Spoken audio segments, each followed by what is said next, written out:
कोरापुट शहीद लक्ष्मण नायक medical college रे मूषा उपद्रव्य कर्तृपक्षों चिंता बढ़ाई देछि। एथिपाई मेडिकल कॉलेज रे मूषा धरिबा पई कर्मचारी माननकु नियोजित करा जाइछि।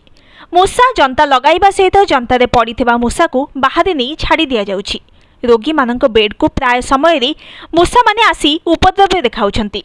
ए नै रोगी माने बारंबार अभियोग करिबा परे मध्य कर्तृपक्ष चुप रहिथिले।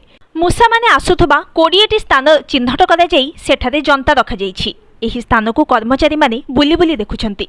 जंतारे मूषा पड़िथिले बाहर को नै मूषा को छाड़ी देउछंती। एही प्रसंग रे मेडिकल कॉलेज अधीक्षकों सहित आलोचना करिबारु से कहिछंती जे एठारे मूषा उपद्रव पूर्व अपेक्षा अधिक देखा देइछि। मूषा आसुथिबा स्थान गुडी को मरामती करी बंद करिबा नै पूर्त विभाग को अवगत करा जाइछि। हेले विभाग एहाकु एतेटा गुरुत्व देउ नाही। फଳରେ बाध्य होई मूषा जंता लगा जाई मूषा धरा जाउछि। आगकु टेंडर माध्यम रे मूषा निपात करि